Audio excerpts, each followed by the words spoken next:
decided that maybe the easiest way to do this is just to make a recording of how to start a Zoom meeting on a PC. It won't help you with an Apple, and it won't help you with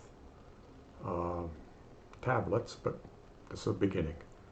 Now, the first thing about Zoom is you don't really want to do it from a browser. If you're trying to run Zoom from a browser, it's really substandard. So what you want to do is you want to go to Zoom US/downloads. Download.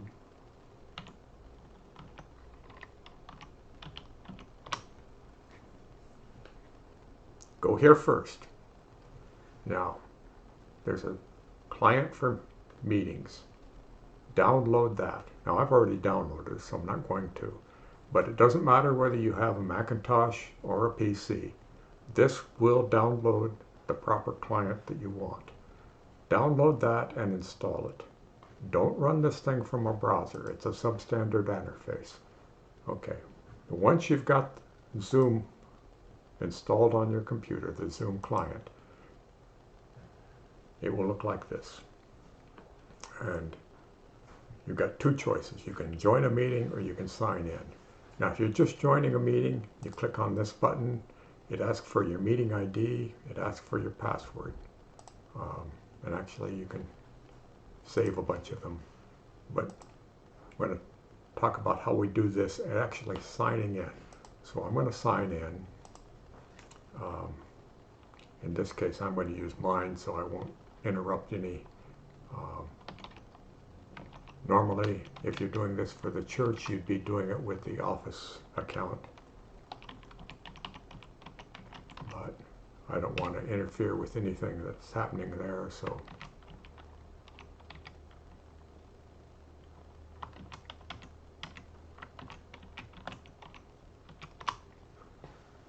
And this is what you should see. Okay. This is the standard interface. I think it's even the standard interface for a Macintosh, but I won't bet on that. I've never seen a Macintosh interface. Now, there are a number of things you can do here. One of them is, they're the settings. You typically don't have to mess with this, though. If you're using the Office account, all the settings are already set. So, if you want to join a meeting, it's just as if you joined the meeting from outside. That's no big deal. Share screen, well, again, you don't do that from here. So what we really are interested in is let's start a new meeting. But before you start a new meeting, you see this little down arrow. It says you can start with video, okay. The other question is, okay, what is the meeting ID going to be? And in this case, I'm going to start it with my personal meeting ID. And typically that's what you want to do even if you're using the Office account. If not, you can set it here, but anyway, you want to make sure that this is my personal meeting ID. Okay, it is. So then all you have to do is push this button. Okay, and here I am using computer video, which it isn't doing because I haven't started the video. So it should be using the computer video. I guess I have to do it through the virtual camera. I don't know why. Oh, I know why. Okay. Let's pretend that this is my picture because right now I'm using my webcam to record this thing, so it's not going to show my picture. Now, I've got my participants here, which is right now, it's just me. So I don't really need to see this. There's some way to, yeah, close it. Got your share screen, record, all the other good things. If you've turned on the breakout rooms, they're here. The mute button's here. With the video, you can, what do I have for video settings? Yeah, it doesn't really matter because I've already grabbed the webcam for something else. The other thing that's useful is you can tell what your meeting is by just going up to the upper left-hand corner and clicking on this.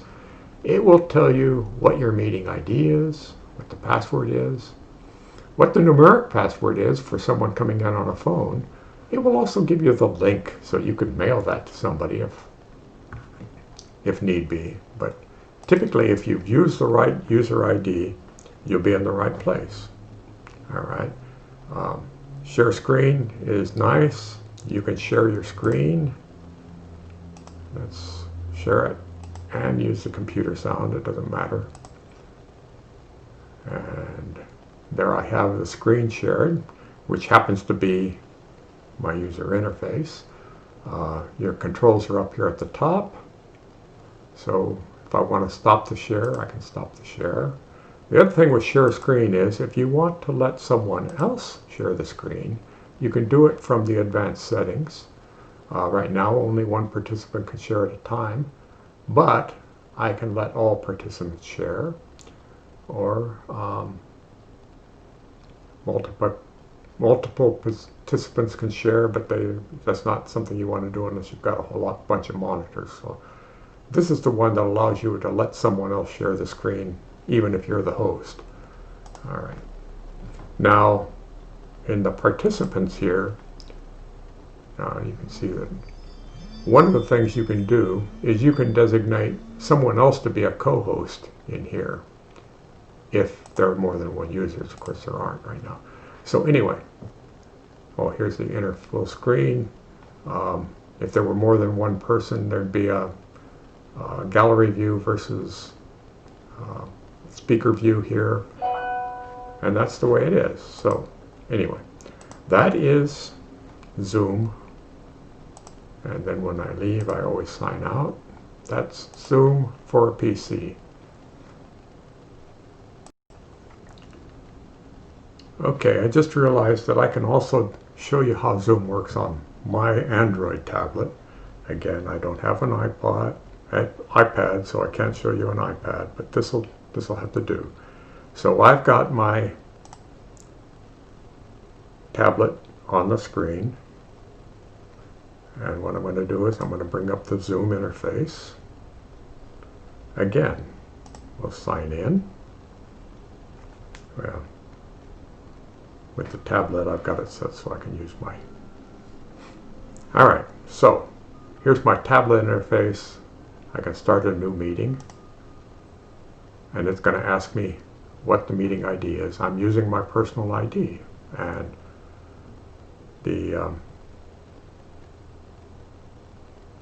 well, that's interesting. This thing's already signed in for me. Anyway, so I'll start the meeting. And once again, well, in this case, it lets me see my face because I'm actually using the tablet's camera. So this is not being confused by using my webcam. Anyway, here I am again. And unfortunately, the interface for tablets is a little different. You have to click on this to see anything. But you've got participants, mute, video, all the other things. You got the more button here so you can disconnect, whatnot. You've got your end button up here. There's something here that tells you where you are. All right. So anyway, the controls are in different places, but the controls are there. You can switch the camera here, but I'm not going to do that. Anyway, so I just thought I'd show you that it can be done with a tablet as well. So, but again, with a tablet you have to use the app because, well, you can try to use the browser, but it's not a good idea. Get the app. Thank you.